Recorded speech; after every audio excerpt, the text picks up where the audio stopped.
Magandang gabi po sa mga tagapakinig ng THS Tagalog Horror Stories. Tawagin niyo na lang po ako sa pangalang Day. Taga Mindanao po ako. Hindi ko na lang po sasabihin kung saan sa Mindanao. Nangyari po itong kwento ko noong 2005, nung 2 buwan pa lang po ang aking anak. Lumipat kami sa isang baryo at ang mga kapitbahay namin ay 1 kilometro ang layo mula sa aming bahay. At nasa palayan kami nakatira.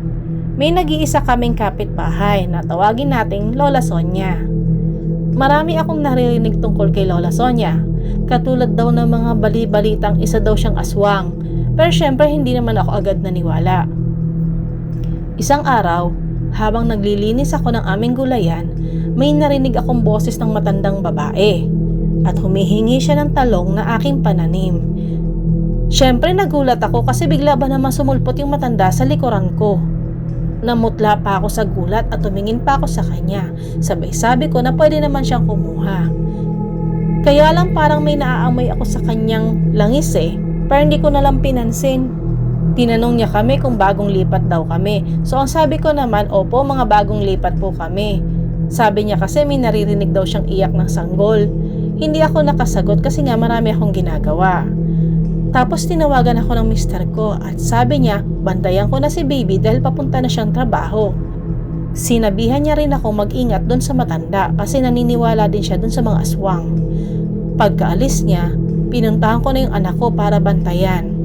Habang pinapatulog ko ang baby, narinig kong tumawag si papa at si mama. Pagdungaw ko sa bintana, nakita ko na kasama nila yung bunso kong kapatid. Sinabi nila sa akin na dito muna daw titira yung kapatid ko para daw may kasama ako kung sakaling gabihin man yung asawa ko galing sa trabaho. Pagkatapos ng ilang araw, inutusan ko yung kapatid ko na bumili ng gatas sa tindahan. Siguro mga 7 in the evening yon. Naubusan kasi ng gatas ang anak ko. 1.5 oras na sigurong lumipas. Dumating yung kapatid ko na pawis at namumutla. Hindi agad siya nakapagsalita. Pinaupo ko siya sa kusina at binigyan ko siya ng tubig. Sa kanya sinabi sa akin na may aswang daw siyang nakita. Isa itong malaking pusa na hahagisan sana niya ng bato. Bigla ba namang naging malaking itim na aso at naging mas mabalahibo. Nung akmang susugurin na siya ng aso, tumakbo na siyang papauwi ng bahay. Nung oras din yun, nakauwi na rin yung asawa ko at kinuwento ng kapatid ko ang nangyari sa kanya. Wala naman siyang inimik. Pero kinabukasan, biglang nagtanong yung mister ko kung meron bang itlog na bugok ang aming mga pato kasi marami din kaming mga alagang pato. Yung itlog na bugok ay inilagay niya sa mga pintuan, sa likod at kahit sa ang sulok ng bahay. Yung bagakay na kawayan ay ginawa niyang sipit at tinusok sa bubungan at bintana. Bawat sulok ng bahay ay nilagyan niya rin ng putol na karayom. Yung lolo kasi ng mister ko ay manggagamot kaya alam niya mga pangontra sa mga aswang. Bandang 4:00 ng hapon, biglang tumawag si Lola Sonia sa bahay at binuksan ng kapatid ko ang pinto. Meron siyang dalang ulam at kinuha yon ng kapatid ko. Pinapapasok ko siya ng bahay pero laking pagtataka ko kasi masyado siyang pinagpapawisan hindi naman masyadong mainit. Hindi rin siya mapakali. Nung papasok na siya sana ng bahay, kumunot lang yung noo niya na parang galit na galit. Hindi na siya pumasok at nagpaalam na. Kinagabihan, bigla ba namang umiyak ang anak ko na sobrang lakas. Hindi ko mapatahan-tahan. Ginising ko yung mister ko at kapatid ko kasi hindi ko nga mapatahan-tahan ang bata. Para kasing may pumapalo o kumukurot sa kanya. Tapos sinabayan pa ng tunog ng tiktik at alulong ng aso. Kinabahan na ako nung gabing yun. Kaya ang ginawa ng mister ko ay kinuha niya yung itak at asin pati na rin buntot ng pagi at abo. Inutusan niya yung kapatid ko na ihagis ang asin at abo dun sa silong at sa mga bintana pero hindi pa rin tumigil sa pag-iyak ang anak ko. Lumabas ang mister ko at nagsalita. Kilala kita at magkapit-bahay tayo pero bakit mo kami pinahihirapan? Akala namin na wala na yung aswang pero bigla ba namang lumitaw ang isang maitim at malaking baboy sa may silong. Ginagalaw niya yung buong bahay. Pagkatapos may malaking ibon na tumungtong sa bubungan. Halos masira nga yung bubungan ng yero sa bigat ng ibon. Lumabas ang mister ko at kapatid ko.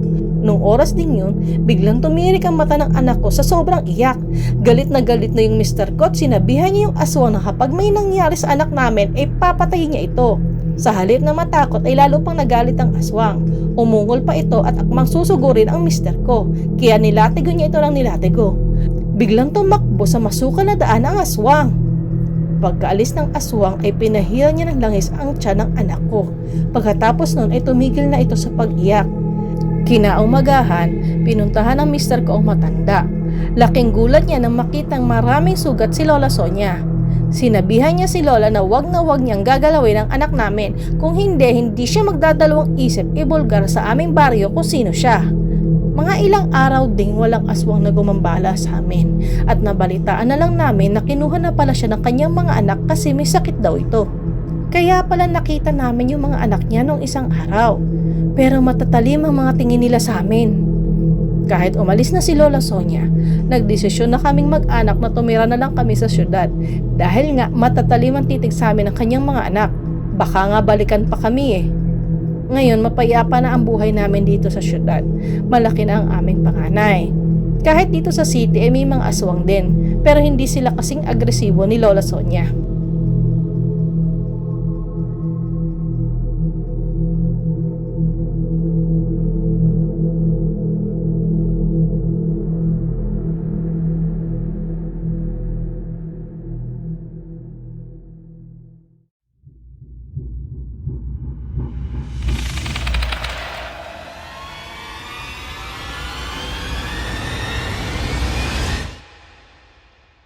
Nagkaroon ng nakakatakot na experience ang nanay ko sa aswang nung pinagbubuntis pa lang niya ang kuya ko. Gabi noon at full moon, nagpunta yung nanay at tatay ko sa sapa para manghuli ng hipon. Yung sapa ay malapit sa bukid. Bago ka makarating ng sapa ay madadaanan ka munang nakapastol ng mga kalabaw at baka. May isang kubo doon kung saan natutulog yung nagpapastol ng baka. Tuwang-tuwa yung nanay at tatay ko kasi ang dami daw nilang nahuling hipon. Habang nanghuhuli sila ng hipon, naramdaman ng nanay ko na parang may nakatingin sa kanya. So ang ginawa niya, tumingin-tingin siya sa paligid. Napansin niya yung mga baka na malayo naman sa kanila. Kumakain sila ng mga damo at wala namang pakialam sa kanila. Pero may isang baka na nakatingin lang sa kanila. Yung mata daw ng baka ay flaming red ang kulay. At ang sabi ng mother ko ay hindi daw gumagalaw yung baka at nakatingin lang sa kanila. Kaya sinabi niya sa father ko, "Daddy, tingnan mo yung baka nakatingin sa atin. At saka bakit yung mga mata niya kulay pula?" Pero sinabi ng father ko wag na lang daw pansinin yung baka at naiilawan lang daw yun ng buwan kaya daw kulay pula. Tulungan na lang daw siyang ilagay ang hipon sa lalagyan nila. Ang nanay hindi na mapakali. Kasi yung cow talaga hindi sila inalisan ng tingin. Samantalang ibang baka wala namang pakialam at kumakain lang ng damo. Tapos napansin niya yung baka lumakad na papunta na sa kanila. Dahan-dahan pa daw. Nagpanik na ang nanay ko at sinabi niya sa tatay ko na papunta na sa kanila yung baka. Ang tatay naman tumingin na rin at nakita nga niya yung cow na lumalakad papunta sa kanila. Nakita rin ng tatay ko na yung eyes ng baka ay pula nga. Hindi nga daw yun normal sa baka kaya hinila niya yung nanay ko para umahon. Kaso yung baka parang alam daw na aalis na yung mag-asawa, kaya patakbo na daw yung ginawa papunta sa kanila. Ang nanay ko talagang natakot na kasi nakita niya yung baka na hahabulin na sila. Kahit buntis ang nanay ko ay tumakbo talaga papalayo at wala daw silang ibang pwedeng pagtaguan kundi yung kubo. Hila-hila ng tatay ko sa braso ang nanay ko nung nakarating sila sa kubo. Hindi rin naman sila sure kung makakaligtas sila doon kasi pwede nga naman daw silang pasukin ng baka. Bahala na lang daw.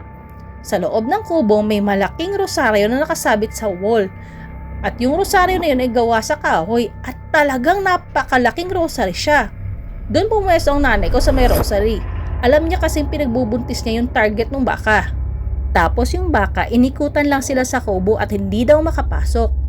Sumisingasing lang daw sa labas. Takot na takot yung dalawa at ang magagawa na lang nila ay magdasal para makaligtas sila. Sa awa naman ng Diyos, after 30 minutes ay wala na daw yung baka sa labas. Pero doon na lang daw sila nagpalipas na magdamag sa kubo kasi they don't want to take their chances na umuwi pa kahit madilim pa.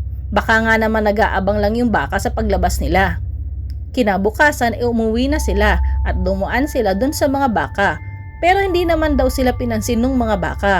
Umalis na siguro yung aswang.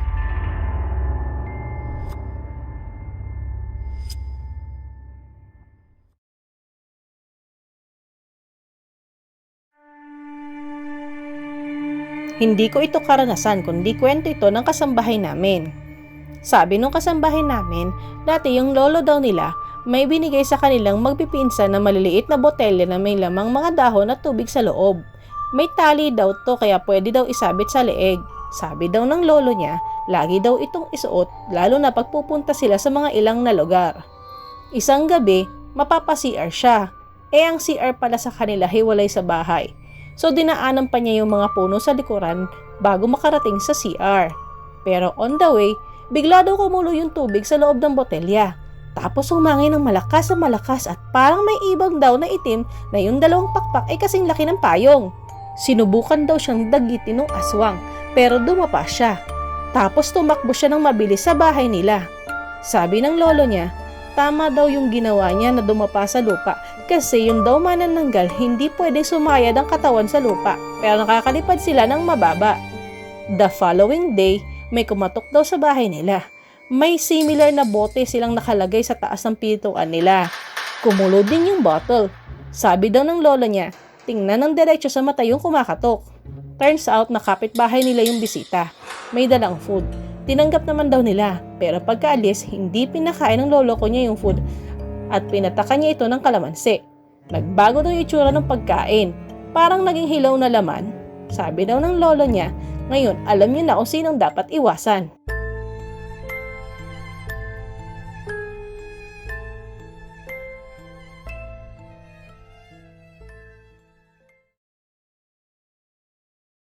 Shoutout po sa mga subscribers at mga nanonood.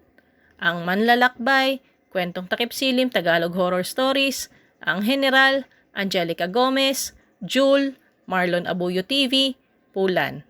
Nagpapasalamat po ako sa Pin-Exchange Forum sa pag-share po nila ng horror stories sa ating channel.